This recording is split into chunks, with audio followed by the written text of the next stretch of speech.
The day I turned 21, a lawyer handed me a box and said whatever was inside had been waiting 18 years for me to claim it. But I'd have to go to the one place in town everyone swore was cursed.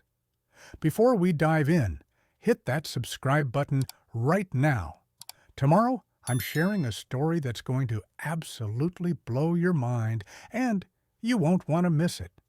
I'd been at Riverside Group Home since I was 3 years old. No memory of my mother, no family photos, no bedtime stories about where I came from.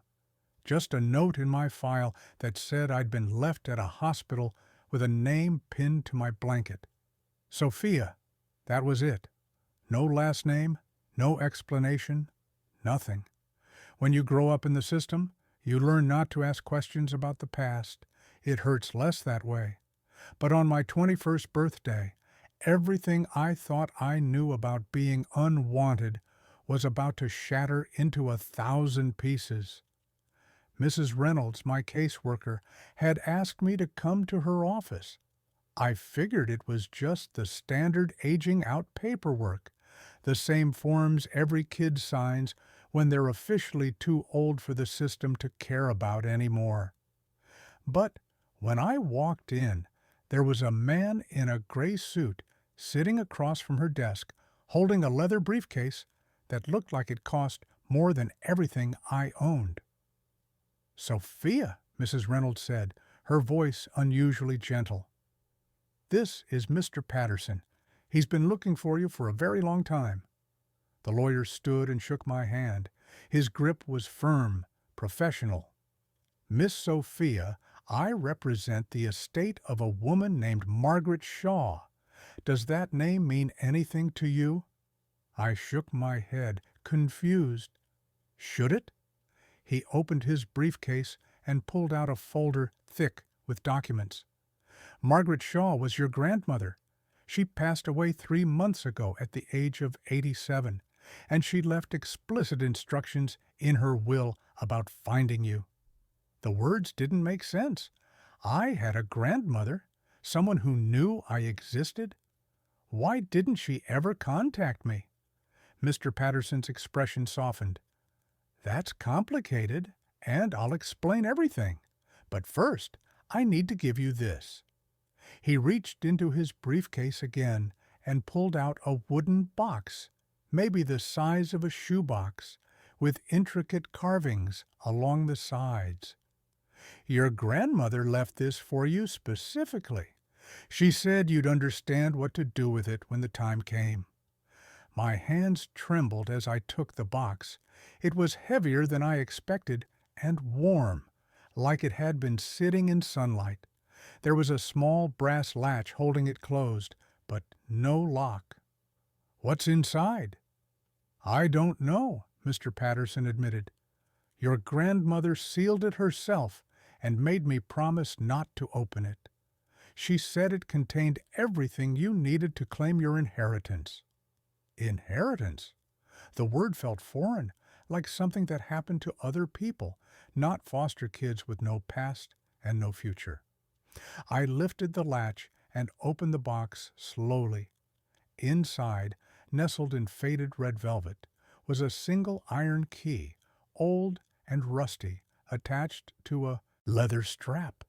Underneath the key was an envelope with my name written in a shaky handwriting. I pulled out the letter and unfolded it carefully. The paper was thin, worn at the creases like it had been read and reread many times. "My dearest Sophia," it began, "if you're reading this, then I'm gone, and you've finally been found. I'm so sorry it took this long. I'm sorry for so many things, but mostly I'm sorry that I wasn't brave enough to fight for you when it mattered." My throat tightened as I kept reading. "Your mother was my daughter Claire. She died when you were just 3 days old.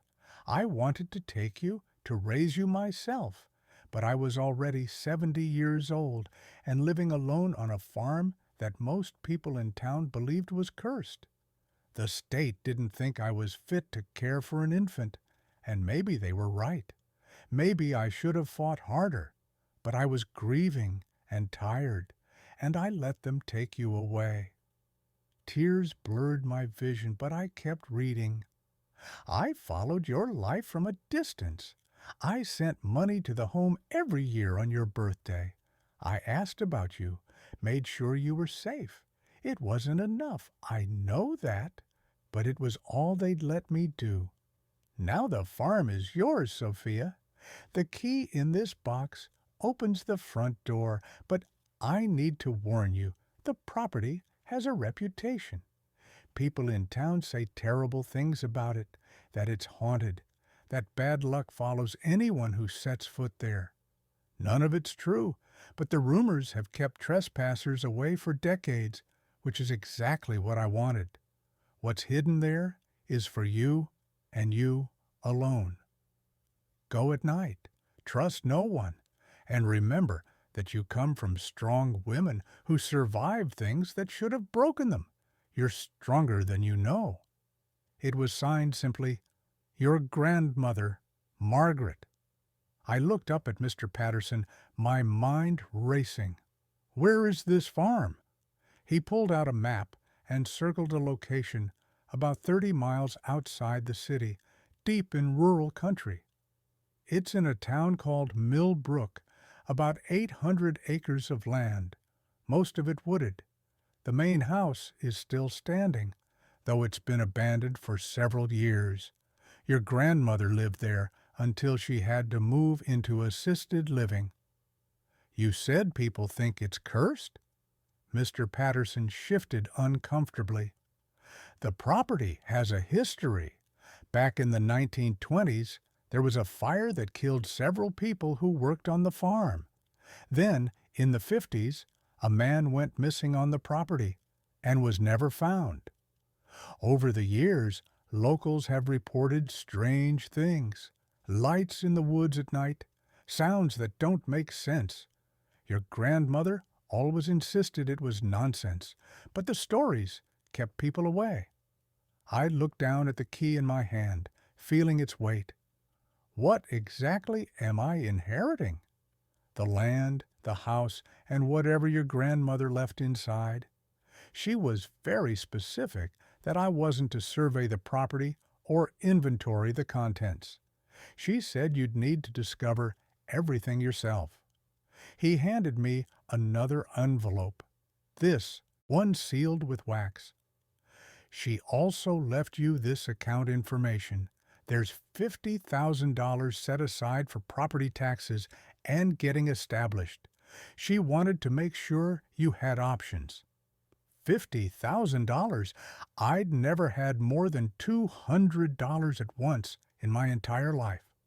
I stared at the envelope, then at the key, then at Mr. Patterson's patient face. When can I go? Whenever you're ready.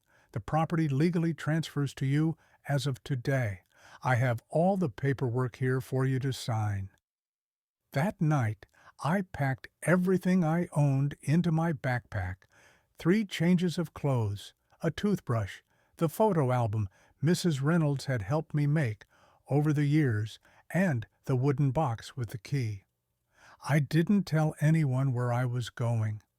Margaret's letter had said to trust no one, and something in her tone made me take that warning seriously. I took a bus as far as it would go toward Millbrook, then hitchhiked the last 10 miles with a truck driver who didn't ask questions. He dropped me off at a gas station on the edge of town, just as the sun was starting to set. The clerk inside, a woman in her 50s with tired eyes, looked me up and down when I asked for directions to the Shaw farm. "You don't want to go there," she said flatly. "Why not?" "Because that place isn't right. Never has been. Old Margaret Shaw lived there alone for 60 years. Never let anyone past the front gate.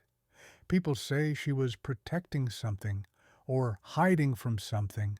Either way, it's not a place for a young girl to be wandering around after dark." I thought about telling her I owned the property now, that Margaret was my grandmother, but something stopped me. "I'll be careful." She shook her head, but gave me directions anyway. "Follow Old Mill Road for about 5 miles. You'll see a stone wall on your left with iron gates. That's the place. But I'm telling you, don't go there tonight. Wait for daylight at least." But Margaret's letter had been clear. Go at night. There was a reason for that instruction, and I intended to follow it. I walked along Old Mill Road as twilight deepened into full darkness. There were no street lights out here, just the moon filtering through tree branches overhead. The air smelled like pine and earth, and the only sounds were my footsteps on gravel and the distant hoot of an owl. After about 45 minutes, I saw the stone wall the clerk had mentioned.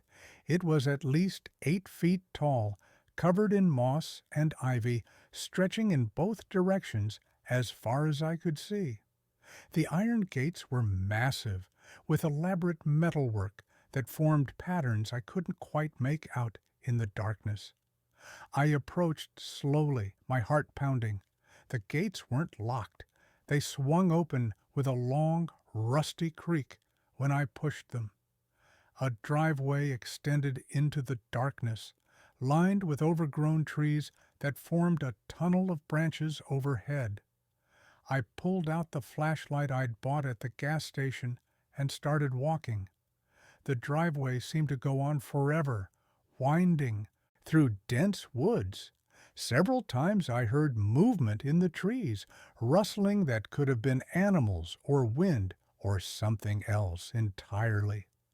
I kept walking, gripping the key in my pocket like a talisman. After what felt like an hour but was probably only 20 minutes, the trees opened up into a clearing, and there, bathed in moonlight, was the house. It was bigger than I'd expected, a 3-story Victorian with a wraparound porch and peaked roofs. Paint peeled from the siding, and several windows were boarded up, but the structure looked solid, sturdy, like it had been built to last. I climbed the porch steps, wincing as the wood creaked under my weight. The front door was solid oak, with a tarnished brass handle. I pulled out the key and slid it into the lock. It turned smoothly, like it had been oiled recently. The door swung open and I stepped inside. The interior was dark and smelled like dust and old wood. I swept my flashlight around, revealing a grand entryway with a curved staircase leading to the upper floors. Furniture sat covered in white sheets like ghost, and cobwebs stretched across corners. But underneath the neglect, I could see beauty: hardwood floors, ornate crown molding, a chandelier hanging from the ceiling. I moved through the house slowly, exploring room by room. The parlor, the dining room, a library with floor-to-ceiling bookshelves, a kitchen with vintage appliances. Everything was frozen in time, like Margaret had just stepped out and would return any moment. Upstairs, I found 4 bedrooms. The largest one was clearly Margaret's. A 4-poster bed dominated the space, and personal items still sat on the dresser. Photos in frames showed a young woman I assumed was my mother, holding me as a newborn. My chest ached looking at them. What comes next is something I never saw coming. Stick with me and make sure you subscribe.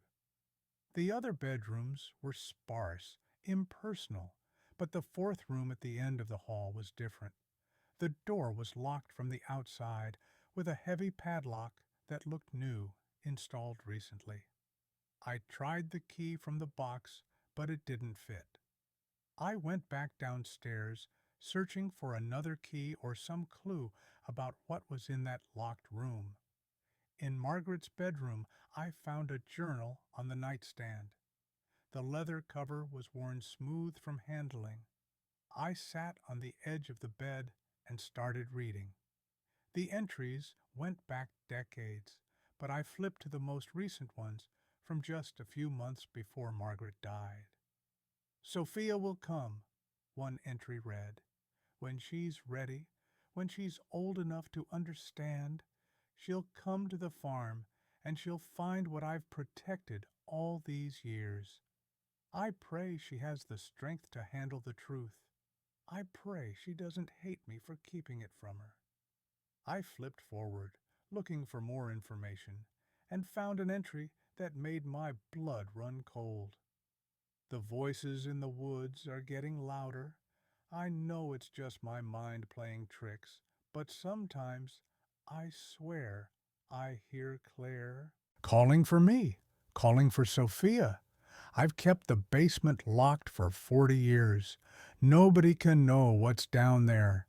If they found out, they'd destroy everything. They'd destroy her future. The basement! I'd seen the door in the kitchen, old and reinforced with metal brackets. I hadn't thought much of it at the time. I went back downstairs, my hand shaking as I approached the basement door.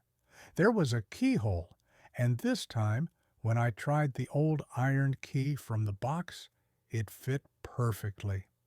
The lock clicked, and the door swung open, revealing a staircase descending into darkness. Cold air rushed up from below, carrying a smell of earth and something else, something I couldn't identify.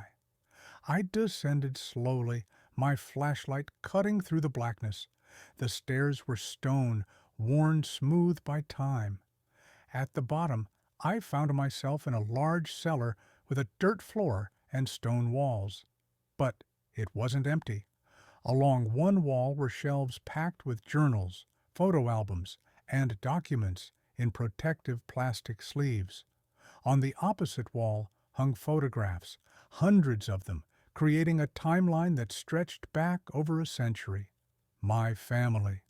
Generations of women who looked like me, with the same dark eyes and sharp cheekbones.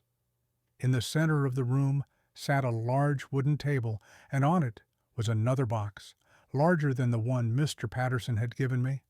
This one was made of dark wood with silver hinges, and it had my name carved into the lid.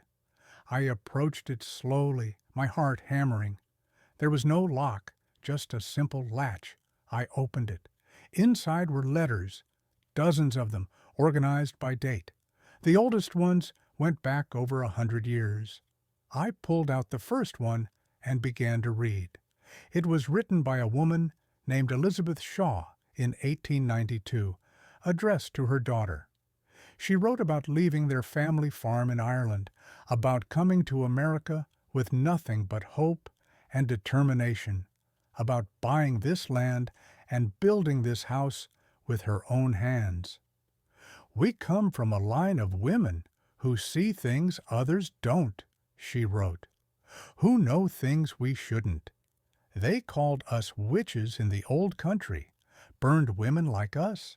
But here, in this new land, we can be safe. We can build something that lasts. This farm will protect our daughters and their daughters. As long as the land stays in our family, we will survive." I read letter after letter, each one from a different generation. My great-great-grandmother writing about visions that saved the farm from drought. My great-grandmother documenting herbs and remedies that healed when doctors failed. My grandmother Margaret writing about my mother Claire, who had inherited the strongest gift of all. Claire could see the future, Margaret wrote in a letter dated 2 years before I was born. Not everything, and not always clearly, but enough. She saw her own death, told me she'd die bringing her daughter into the world. I begged her not to go through with the pregnancy, but she refused. She said her daughter was important, that Sophia would be the one to finally break the curse that's followed our family for generations, the curse of fear, of hiding what we are. I sat back, my mind reeling. My mother had known she'd die having me. She'd chosen to do it anyway, and now I was here, in this basement, surrounded by the history of women who'd been called witches, who'd hidden their abilities to survive. I kept reading, working my way through the box. There were instructions on developing the sight, exercises for strengthening intuition, warnings about people who would fear what they didn't understand. And at the bottom of the box was a final letter from Margaret, dated 1 week before she died. "My darling Sophia," it began, "by now you've read the family history. You know what you come from. I kept you away from all of this because I wanted you to have a normal childhood, free from the burden of our legacy. But normalcy isn't your destiny. You have a gift, whether you've recognized it yet or not. The dreams that feel too real, the hunches that always turn out to be right, the way you sometimes know things about people you shouldn't. That's your inheritance. That's what I've protected by keeping people away from this farm." She went on to explain that everything I needed was here. Journals full of knowledge, generations of wisdom, and most importantly, safety. The rumors about the farm being cursed were started by Margaret herself to keep curiosity away. Nobody would bother property they thought was dangerous. "The farm is yours now," she concluded. "You can sell it and walk away if you choose, but I hope you'll stay. I hope you'll learn who you really are, what you're capable of. The world needs women like us, even if it doesn't know it yet. Trust yourself, trust the legacy, and know that every woman who came before you believed in your strength." I sat in that basement for hours, reading every journal, looking at every photograph, absorbing the weight of what I'd inherited. I wasn't just getting property, I was getting purpose, identity, answers to questions I'd stopped asking years ago because they hurt too much. When I finally emerged from the basement, dawn was breaking. Light filtered through the dusty windows, transforming the house from something eerie into something almost magical. This was mine. This history, this legacy, this chance to be part of something bigger than myself. I spent the next 3 weeks living in the house alone, reading Margaret's journals and practicing the exercises she'd documented. I learned to quiet my mind, to listen to the intuition I'd always dismissed as imagination, and slowly, carefully, I began to understand what my mother and grandmother and all the women before them had known. I could sense things, feel emotions that weren't mine. Sometimes, when I touched objects in the house, I'd get flashes of memories. Margaret cooking in the kitchen, my mother as a child playing in the yard, generations of women gathering around the dining table. The farm itself seemed to respond to my presence. Flowers I didn't plant began blooming in the overgrown garden. Animals approached without fear. Deer, rabbits, even a red fox that watched me from the tree line every evening. It felt like the land recognized me, welcomed me home.